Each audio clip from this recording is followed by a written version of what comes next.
بسم اللہ الرحمن الرحیم۔ السلام علیکم ورحمۃ اللہ وبرکاتہ۔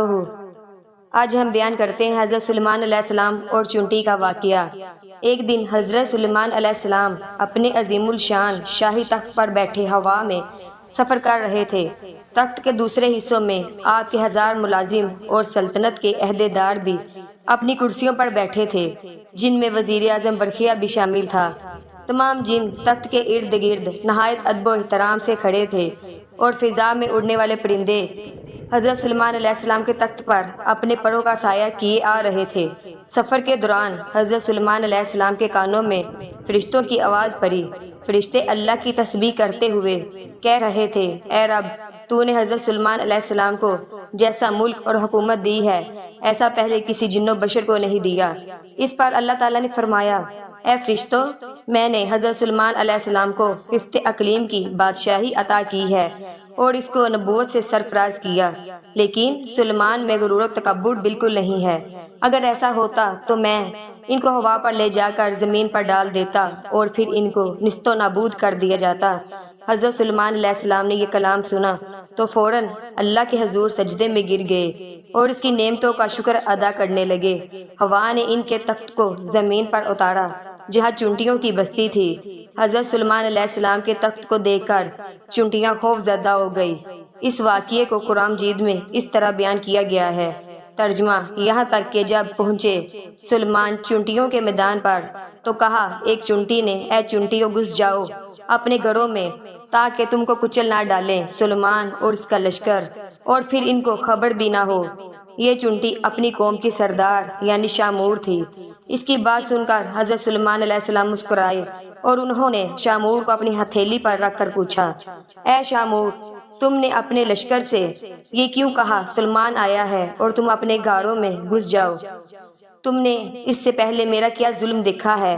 شامور نے کہا، اے نبی، ہم نے آپ کا یا آپ کے لشکر کا پہلے کوئی ظلم نہیں دیکھا، مگر ہم نے اپنی حفاظت کے طور پر ایسا کیا ہے کہ کہیں آپ کے گھوڑوں کی ٹانپوں تلے چونٹیاں نہ کچلی جائیں۔ حضرت سلیمان علیہ السلام نے فرمایا، تم اپنی چونٹیوں پر ایسے ہی شفقت کرتی ہو؟ جی ہاں، شامور نے کہا، چونکہ اللہ تعالیٰ نے مجھے ان کا بادشاہ بنایا ہے، اس لیے میرا فرض ہے کہ میں ان کی سلامتی کا خیال رکھوں۔ تمہارے ساتھ کتنی چونٹیاں رہتی ہیں؟ حضرت سلیمان علیہ السلام نے پوچھا۔ شامور نے بتایا کہ 40,000۔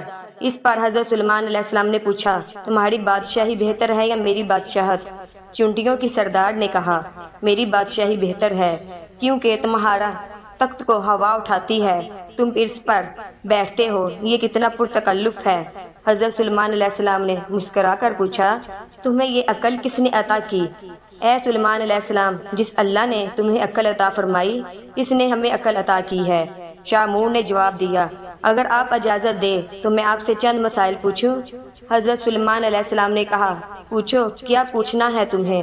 شامور نے کہا، اے سلیمان، تم نے اللہ تعالیٰ سے سوال کیا تھا، اس کا ذکر قرآن مجید میں کچھ اس طرح کیا گیا۔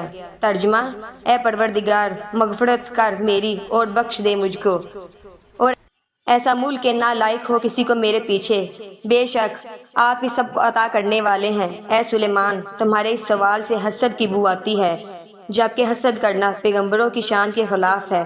تمہیں یہ بھی اچھی طرح معلوم ہے کہ خداوند قدوس سارے جہان کا مالک ہے، وہ جسے چاہے بادشاہی دے اور جسے چاہے نہ دے۔